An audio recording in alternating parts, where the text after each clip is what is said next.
ବର୍ଷା ହେଉଥିବା ସମୟରେ ଗୋଟିଏ ଛତା ତଳେ ରହି ଦୁଇ ଜଣ ଯଦି ମାଡ଼ଗୋଳ ଲାଗନ୍ତି ତାହେଲେ ଫଳାଫଳ କ'ଣ ହେବ?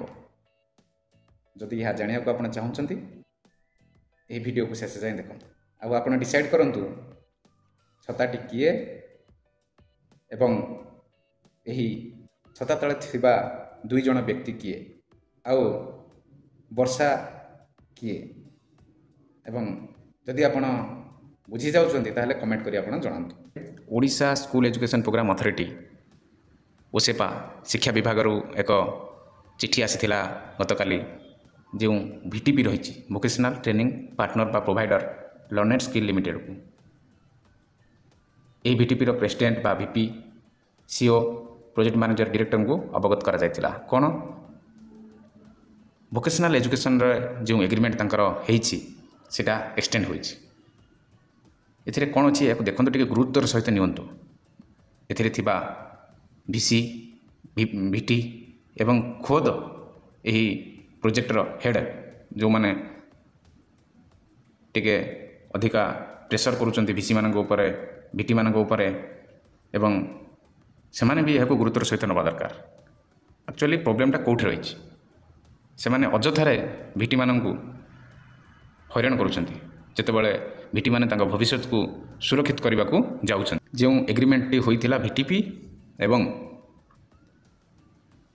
ଓସେପା ମଧ୍ୟରେ ସେଇଟା ସେପ୍ଟେମ୍ବର 30ରେ ସରିଯାଉଥିଲା, ତ ସେଥିପାଇଁ ଏଇଟାକୁ ଆଉ 3 ମାସ ଏକ୍ସଟେଣ୍ଡ କରିଦିଆଯାଇଛି ଅକ୍ଟୋବର 1ରୁ 31 ଡିସେମ୍ବର 2024। ପୂର୍ବରୁ 1 ବର୍ଷ ଯାଏଁ ଏକ୍ସଟେଣ୍ଡ ହେଉଥିଲା, ସେମିତି ରିନ୍ୟୁଆଲ୍ ହେଉଥିଲା। ଏବେ ଇଓଆଇ ପାଇଁ ଏଟାକୁ 3 ମାସ ଯାଏଁ ଏକ୍ସଟେଣ୍ଡ କରାଯାଇଛି। ଏହି ଭିଟିପି ଅଣ୍ଡରରେ 108 ସ୍କୁଲ ଅଛି। ଏହି 108ର ସ୍କୁଲର ଭିଟିମାନେ ଏବେ ଟିକେ ଖୁସି ହେଉଥିବେ କି ତାଙ୍କର 3 ମାସ ଏକ୍ସଟେଣ୍ଡ ହୋଇଗଲା। ଆକ୍ଚୁଆଲି ଏଇଟା ରିଅଲ୍ ଖୁସି ନୁହେଁ, ଭିଟିମାନେ ସମସ୍ତେ ଜାଣିଛନ୍ତି, କିନ୍ତୁ ଏହାକୁ ଭିସିମାନେ ଏବଂ ଭିଟିପି ମାନେ ମଧ୍ୟ ହୃଦୟର ସହିତ ଗ୍ରହଣ କରିବା ଉଚିତ। କାରଣ ଭିସି ଏବଂ ଭିଟିଙ୍କର ଏଠି ତ ଜବ୍ ପଲିସି ବା ଏଗ୍ରିମେଣ୍ଟ ସବୁ ସମାନ ରହିଛି, ବସ୍ ସାଲାରୀରେ ଟିକେ ଡିଫରେନ୍ସ ରହିଛି। ଯଦି ଏହି ଭିଟିପିଟି ଏଗ୍ରିମେଣ୍ଟ ଆଉ ନ ପାଇବ ବା ତା'ର ଏଗ୍ରିମେଣ୍ଟ ଆଉ ଏକ୍ସଟେଣ୍ଡ ନ ହେବ, ଭିଟିପି ଘରକୁ ଯିବ, ଭିସି ବି ଘରକୁ ଯିବ। ଭିସି ହୁଏତ ଚିହ୍ନା ଜଣା ଥିଲେ ଅଲଗା ଭିଟିପିକି ଯାଇପାରେ ଯଦି ସେଠି ଭାକାନ୍ସି ଥାଏ, ନଚେତ୍ ଯଦି ଅନ୍ୟ କୌଣସି ଭିଟିପି ଏହି ଭିଟିମାନଙ୍କୁ ଟେକ୍ ଓଭର କଲା, କାରଣ ପଢ଼ା ତ ହାମ୍ପର ହେବନି, ପଢ଼ା ତ ଚାଲିବ, ପିଲାମାନଙ୍କ ଭବିଷ୍ୟତ ଅନ୍ଧାର ହେବନି, ସେ ବି ଚାଲିବ। ଯେହେତୁ 108 ଭିଟି ଏଠି ଅଛନ୍ତି, ସେମାନେ ରାଜରାସ୍ତାକୁ ଓହ୍ଲାଇବେ, ତାଙ୍କ ସହିତ 2ଟି ସଂଘ ରହିଛି, ସେମାନେ ବି ତାଙ୍କର କଥାକୁ ନେଇକି ଓସେପାରେ ପକାଇବେ ବା ସରକାରଙ୍କ ପାଖରେ ପକାଇବେ। ପୂର୍ବ ସରକାର ଏମିତି ଥିଲା, ତାଙ୍କ ପାଖରେ ପହଞ୍ଚିବା ଅସୁବିଧା ହେଉଥିଲା। ଏବେ ତ ଆପଣ ଦେଖିଥିବେ କି ଖୁଦ ମୁଖ୍ୟମନ୍ତ୍ରୀକୁ ଭିଟି ମାନେ ତାଙ୍କର ଅସୁବିଧାକୁ ଜଣାଇଥିଲେ। ଭିଟି ଆଗକୁ ଗଲେ ଭିସି ମଧ୍ୟ ତାଙ୍କ ସହିତ ଆଗକୁ ଯିବ। ମୁଁ ଆଶା କରିବି ଯେଉଁ ଭିସି ସାର୍ମାନେ ଦେଖୁଛନ୍ତି ଏହାକୁ ଗୁରୁତ୍ୱ ସହିତ ନେଇ ବୁଝନ୍ତୁ ଏବଂ ଭିଟିମାନଙ୍କୁ ଓପନଲି ନହେଲେ ଇଣ୍ଟରନାଲି ସପୋର୍ଟ ଦିଅନ୍ତୁ, ଯେପରି ସେ ଆଗକୁ ଯିବେ। ସେ ଆଗକୁ ଗଲେ ଭିସିମାନେ ମଧ୍ୟ ତାଙ୍କ ସହିତ ଆଗକୁ ଯିବେ, କାରଣ ଭିସିଙ୍କର କ୍ୱାଣ୍ଟିଟି ଏଠି ବହୁତ କମ୍। ଏପରି ଭିଟିପି ମଧ୍ୟ ଅଛନ୍ତି ଯେଉଁଥିରେ ତାଙ୍କର ଅଫିସ୍ ନାହିଁ, ଭିସିମାନେ କିପରି ଅଫିସ୍ କାମ କରୁଛନ୍ତି ସେ ନିଜେ ବି ଜାଣିଥିବେ। ଏ ହେଉଛି ସତ୍ୟାସତ୍ୟ।